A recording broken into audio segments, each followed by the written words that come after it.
Well, hello. So now we're going to be starting area of a triangle. So when we're looking at triangles, we have many different types of shapes of triangles.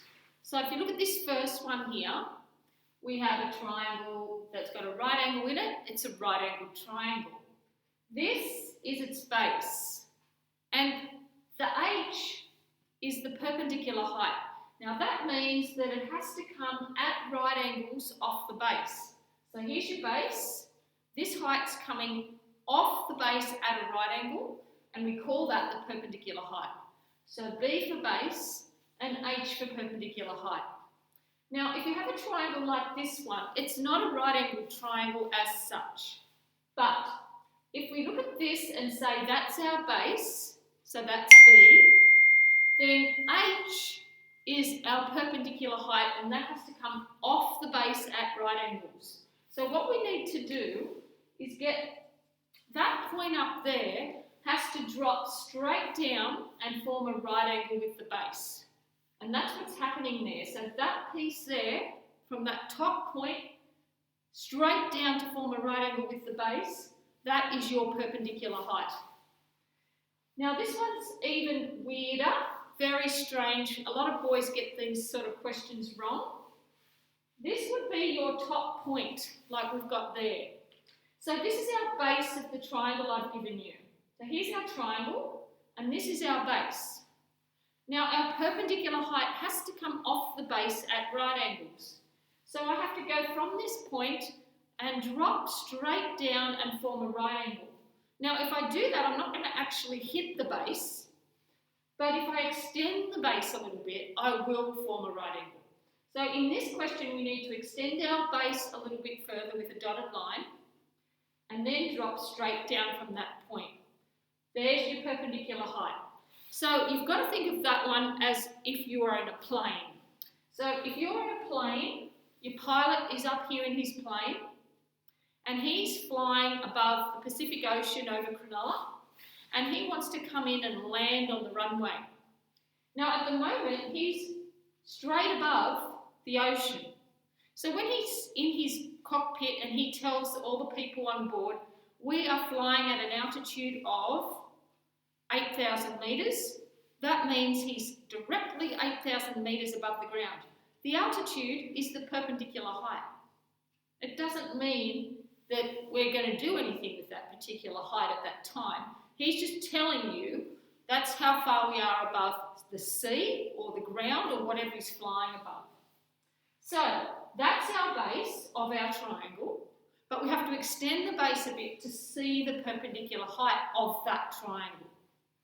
Okay, now the formula that you need to use for all of this and learn it is area equals half times B times H. And we now know that the B is the base and H is the perpendicular height. Okay, so coming over here to some examples.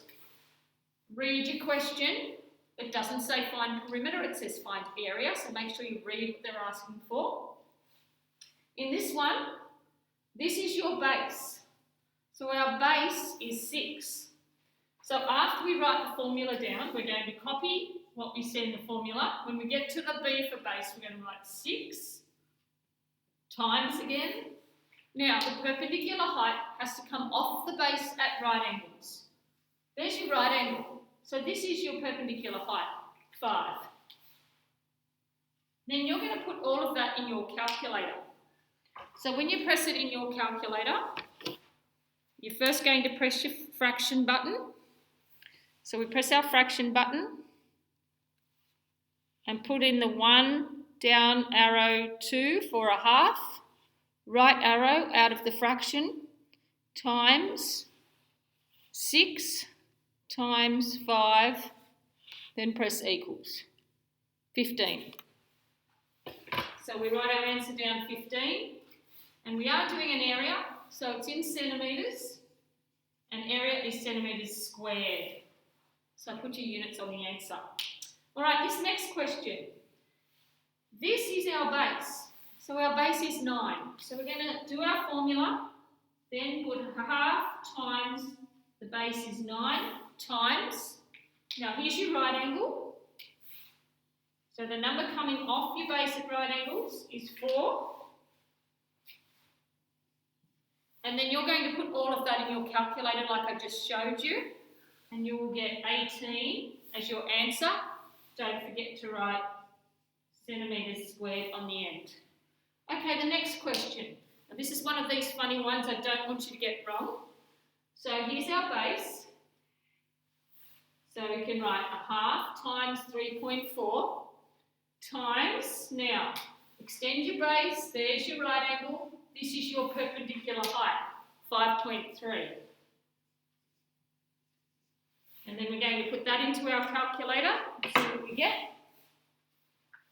So don't forget you're pressing the fraction key, 1, down arrow 2, right arrow times 3.4 times 5.3 equals 9.01.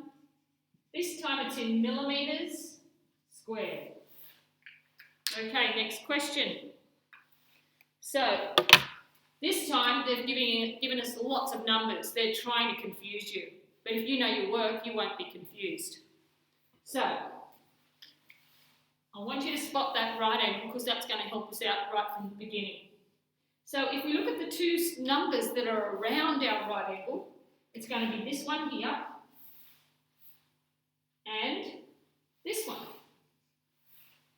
So they're the two that are going to go in. Alright, so I'm going to use this for my base, and then if I extend the base, there's my perpendicular height coming off at right angles. So the base is 6.4 times 6.8, and then we're going to put that in our calculator. So fraction key first, 1, down arrow 2, right arrow, times 6.4 times 6.8 equals 21.76. Write your units on the end and squared, metres squared. Okay, looking at the next question. Now this one asks for area and it asks for the area in metres squared. So I'll just turn that around. Okay, so we're finding an area and they want the area in metres squared. Now, when you look at this, that's in metres, so that's good. We don't have to change that, but that's not in metres. So we have to change that into metres first. So we're going to a bigger unit, so we divide. Centi is 100, so we're going to do 780 divided by 100 on your calculator, and you will get 7.8. So they are the two numbers that we're going to use. So here's your right angle, so we're going to use those two numbers. It doesn't matter which way round you do these.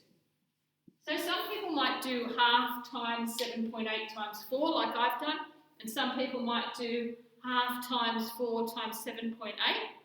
It doesn't matter which way around you do it, you'll still get it right. Okay, so if we put this in our calculator, you know how to press this in now.